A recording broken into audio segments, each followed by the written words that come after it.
एक घने जंगल में एक बहुत विशाल पेड़ था। उस पर बहुत सारे हंस रहते थे।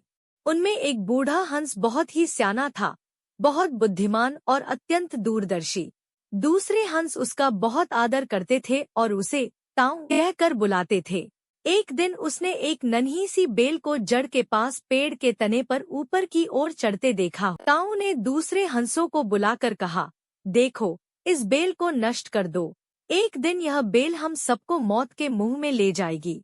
एक युवा हंस ने हंसते हुए कहा, ताऊ, यह छोटी सी बेल हमें कैसे मौत के मुंह में ले जाएगी? सियाने हंस ने समझाया, आज यह तुम्हें छोटी सी लग रही है, धीरे धीरे यह पेड़ के सारे तने को लपेटते हुए ऊपर तक आएगी। फिर बेल का यह नाजुक सा तना मोटा होने लगेगा और पेड़ से चिपक जाएगा। तब नीचे से ऊपर तक पेड़ पर चढ़ने के लिए अच्छी खासी सीढ़ी बन जाएगी और तब कोई भी शिकारी सीढ़ी के सहारे ऊपर चढ़कर हम तक पहुंच जाएगा और हम सब मारे जाएंगे। दूसरे हंस को यकीन नहीं आया। उसने आश्चर्य से पूछा, एक छोटी सी बेल कैसे सीढ़ी बनेगी? तीसरा हंस सियाने हंस की मजाक उड़ाते हुए बोला, ताऊ, तू तो एक छोटी सी बेल को खींचकर कुछ ज्यादा ही लंबा कर रहा है। एक हंस बड़बड़ाया, ये ताऊ भी ना अपनी अकल का रौब डालने के लिए कुछ भी अंट-शंट कहानी बना रहा है। इस प्रकार किसी भी हंस ने ताऊ की बात को गंभीरता से नहीं लिया। इतनी दूर तक देख पाने कि उनमें बुद्धि ही कहाँ थी। समय बीतता रहा। बेल तने से लिपटते लिपटते ऊपर शाखाओं तक पहुंच गई।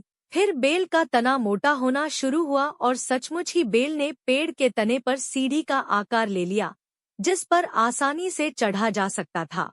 अब सबको ताऊ की बात की सच्चाई सामने नजर आने लगी, पर अब कुछ भी नहीं किया जा सकता था, क्योंकि बेल इतनी मजबूत हो गई थी कि उसे नष्ट करना हंसों के बस की बात नहीं थी। एक दिन जब सारे हंस दाना चुगने बाहर गए हुए थे, एक बहेलिया उधर आ निकला। पेड़ पर बनी बेल की सीढ़ी को देखते ही उसने पेड़ पर चढ़कर जाल बिछाया और चला गया। शाम को जब सारे हंस लौटकर अपने पेड़ पर उतरे तो बहेलिये के जाल में बुरी तरह फंस गए। जब वे जाल में फंस गए और फड़फड़ाने लगे, तब उन्हें याद आया कि ताऊ ने तो बहुत पहले इस खतरे से सावधान किया था और उन सब को ताऊ की बुद्धिमानी और दूरदर्शिता का आभास हुआ। सब ताऊ की बात न मानने के लिए लज्जित थे और अपने आप को कोस रहे थे।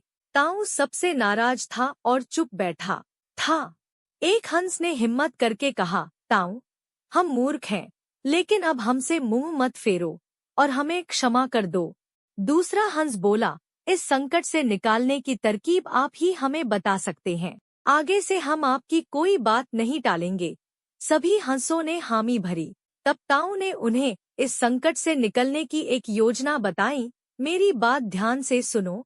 सुबह जब बहेलिया आएगा, तब सभी मुर्दा होने का नाटक करना। बहेलिया तुम्हें मरा हुआ समझकर जाल से निकालकर जमीन पर रखता जाएगा। वहाँ भी मरे हुए की तरह ही पड़े रहना।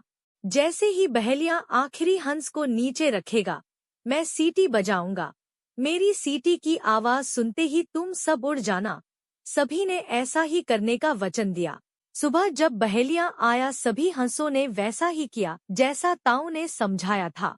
सचमुच बहेलिया हंसों को मरा हुआ समझकर जमीन पर पटकता गया। जैसे ही आखिरी हंस को जमीन पर रखा, ताऊ ने जोर की सीटी मारी। सीटी की आवाज सुनते ही सारे हंस पंख फड़फड़ाते हुए उड़ गए। बहेलिया अवाक होकर देखता ही रह गया। इस कहानी से हमें यह शिक्षा मिलती है कि बुद्धिमानों की सलाह को गंभीरता से लेना चाहिए।